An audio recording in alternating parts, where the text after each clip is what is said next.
तो देखिए एक एक गुत्थी यहां पर सुलझे इसकी पूरी कोशिश जांच एजेंसियां लगातार कर रही हैं और भोपाल में हुए ट्यूशा मर्डर का मामला अब देश की सर्वोच्च अदालत तक पहुंच चुका है। सुप्रीम कोर्ट ने इस मामले में स्वतः संज्ञान लिया है। कोर्ट आज इस पूरे मामले की सुनवाई भी करेगा और दरअसल देश की आला अदालत ने माना है कि वैवाहिक घर में एक युवती की अप्राकृतिक मृत्यु के मामले में कथित संस्थागत, पूर्वाग्रह और प्रक्रियागत विसंगतियों को लेकर स्वतः संज्ञान लेते हुए मामला दर्ज किया गया है। सुनवाई करने वाली बेंच में सीजेआई के अलावा जस्टिस जॉय माल्या बागची और जस्टिस विपुल एम पंचोली भी इसमें शामिल होंगे और ये अहम सुनवाई यहां पर होगी जिस पर परिवार की नजर तो है ही। इसके अलावा देश भी जानना चाहता है कि आखिर ट्यूशा के साथ हुआ क्या और क्या जिस तरीके से उसने आत्महत्या की, क्या उसके लिए उसको उकसाया गया, आखिर ये पूरा मामला है क्या, क्योंकि लगातार पेचीदा होता हुआ इसमें दिख रहा था। जहां पर उसका पति समर्थ सिंह लगातार यहां पर भाग रहा था, उससे जब सवाल किए गए तो सवालों से बचता हुआ भी दिखा। अब यहां पर सबसे बड़ा सवाल यह भी है कि आखिर ऐसा क्या वजह रही जिसकी वजह से सुप्रीम कोर्ट को मामले में स्वतः संज्ञान लेना पड़ा। इस पूरे मामले में देखिए मध्य प्रदेश सरकार की ओर से सीबीआई जांच की सिफारिश पहले ही की जा चुकी है।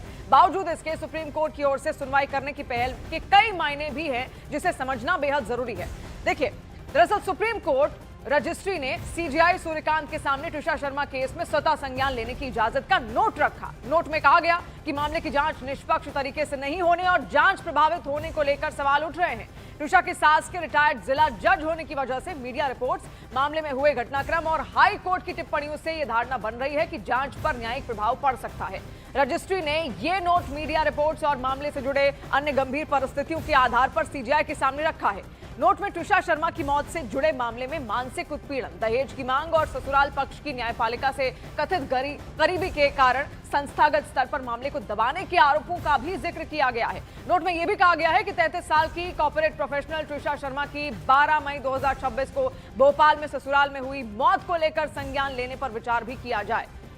और देखिए वहीं ट्यूशा शर्मा मामले में इन परिस्थितियों में सीजीआई से निर्देश मांगे गए हैं कि मामले में जांच की निष्पक्षता और संस्थागत पक्षपात जैसे कई मुद्दों पर सुप्रीम कोर्ट स्वतः संज्ञान ले। अगर मंजूरी मिलती है तो मामले को एक लड़की की उसके ससुराल में हुई मौत में कथित संस्थागत भेदभाव और प्रक्रिया में गड़बड़ी टाइटल से सू मोटो रिट पिटीशन क्रिमिनल के रूप में दर्ज किया जाए और साथ ही संवेदनशील मामलों में निष्पक्ष जांच सुनिश्चित करने के लिए प्रोटोकॉल मजबूत करने संबंधी निर्देश देने के लिए उचित पीठ के समक्ष सुनवाई भी की जाए। और देखिए और डिटेल्स इसको लेकर हम यहां पर जुटाएंगे। हमारे सहयोगी दीपक भी इस वक्त हमारे साथ जुड़ चुके हैं। दीपक, और क्या डिटेल्स, क्योंकि आज तो परिवार भी इंतजार यहां पर कर रहा है। कल हमने देखा अंतिम संस्कार की जो प्रक्रिया है वो पूरी हो चुकी है, लेकिन सुप्रीम कोर्ट पर अब सबकी नजर है कि अब सुप्रीम कोर्ट क्या किस तरीके से आगे सुनवाई को करेगा। जी बिल्कुल, देखिए जिस तरह से शनिवार को स्वतः संज्ञान लिया गया था सुप्रीम कोर्ट के द्वारा, तो आज सुप्रीम कोर्ट में एक बड़ी अहम सुनवाई होगी और जो बेंच बैठेगी वो खुद जस्टिस सीजीआई की अगुवाई में बैठेगी और उसके बाद जो कुछ भी इस पूरे मामले में सुनवाई होगी काफ़ी रोचक होगी, अहम होगी, क्योंकि संस्थागत सुनवाई यहाँ पर इसलिए माना जा रहा है इस सुनवाई को क्योंकि यहाँ पर कई सारे फेवर लिए जा सकते हैं, ऐसा कहा गया था। उसके बाद से जिस तरह की मीडिया रिपोर्ट्स चल रही थी उसके बाद सुप्रीम कोर्ट ने देखा कि हाई कोर्ट और जिला जज में भी ये जिला कोर्ट में भी ये सारी चीज़ें सामने आ रही थी, तो उसके बाद अब ये अहम सुनवाई है। लेकिन आज जो अलग अलग सुनवाई है उसके बारे में बता दूं कि सुप्रीम कोर्ट में अहम सुनवाई है, उसके अलावा भोपाल की जिला कोर्ट में अहम सुनवाई होगी जिसमें एक याचिका लगाई गई थी कि 12 मई से 20 मई तक जो गिरबाला सिंह हैं और उनके बेटे समर्थ सिंह आरोपी पति, उन दोनों की कॉल डिटेल्स को सुरक्षित रखा जाए। उनकी कॉल डिटेल्स में काफ़ी अहम चीज़ें शामिल हो सकती हैं। वहीं जो जबलपुर की हाईकोर्ट जो है मध्य प्रदेश हाईकोर्ट, वहाँ पर सबसे अहम चीज़ है कि जो गिरबाला सिंह ने अग्रिम जमानत लगाई थी उसको रद्द करने की मांग है, अगर वहाँ पर कोई सुनवाई होती। लेकिन सारी सुनवाई जो है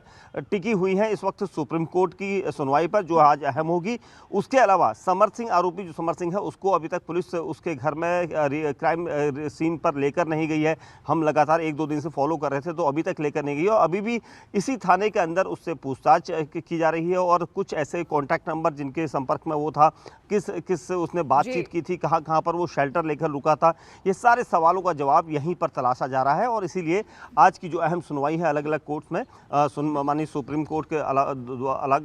द्वारा, तो ये सारी सुनवाई पर आज नजर रहेगी। बेशक पूरे देश की नजर यहां पर दीपक कहीं ना कहीं रहेगी और परिवार जो है लगातार उसने यही कहा है कि राहत की सांस उन्होंने ली है और उनकी जो उम्मीद है वो भी यहां पर बढ़ चुकी है। आप हमारे साथ जुड़े रहिए, देखिए इस पूरे मामले को लेकर भोपाल में ट्विशा का पोस्टमार्टम हो जाने के बाद अब उसकी रिपोर्ट काफी अहम भी है, लेकिन उसके आने में 1 या 2 दिन का समय यहां पर लग सकता है। तो वहीं ट्विशा के पति समर्थ सिंह को लेकर पुलिस की जांच भी तेज हो चुकी है। एसआईटी कभी भी आरोपी समर्थ सिंह को उसके घर में क्राइम रिक्रिएशन के लिए ले जा सकती है, क्योंकि पुलिस को घटना वाले दिन की पूरी जानकारी समर्थ से कंफर्म करवानी है कि समर्थ घटना वाली शाम को आकर कितने बजे घर आया था, किस जगह पर वो सभी लोग बैठे हुए थे और किस तरह की कंडीशन बनी जब ट्विशा के साथ ये घटना घटी। ये भी हो सकता है कि पुलिस रात के समय में ही रिक्रिएशन के लिए उसके घर में वहां पर जाए, क्योंकि पुलिस को इस समय के अनुसार ही अपनी जांच यहां पर रिपोर्ट बनानी होगी। तो देखिए लगातार रिक्रिएशन इस पूरे सीन का यहां पर किया जा सकता है। समर्थ को उसके खुद के घर में यहां पर ले जाया जा सकता है। कई सवाल यहां पर किए जा सकते हैं। सवालों के बाद यह भी पूछा जा सकता है कि आखिर उसकी लोकेशन क्या रही थी उस वक्त।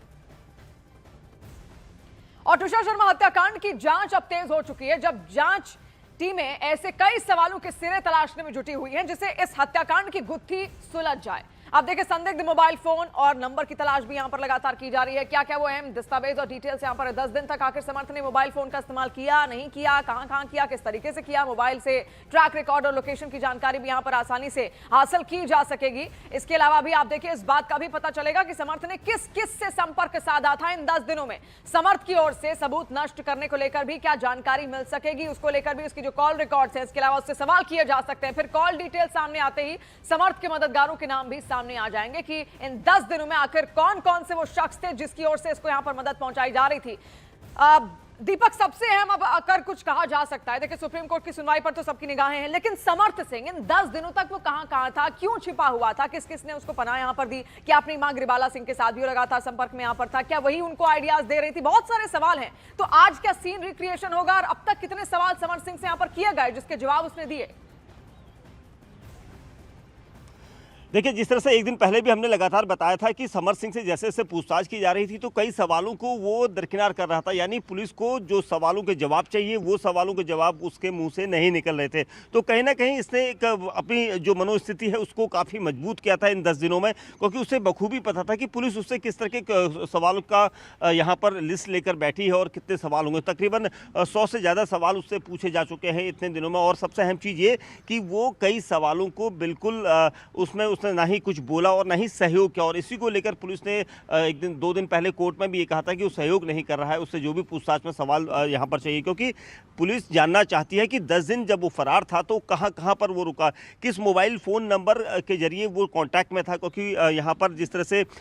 भोपाल की जो लोअर कोर्ट है वहाँ पर भी एक एप्लीकेशन डाली गई है, याचिका डाली गई है कि 12 मई से 20 मई के बीच में दोनों माँ बेटों के बीच की जो भी कॉल डिटेल्स है उसको संरक्षित रखा जाए, क्योंकि उन कॉल डिटेल्स में कहीं ना कहीं ऐसे नंबर होंगे और इसलिए जो नंबर सपोर्ट कर रहे थे लग सकते हैं कि आखिर कौन कौन वो साथी रहे हैं इस दौरान समर्थ सिंह के जिनसे लगातार वो संपर्क यहाँ पर साध रहा था।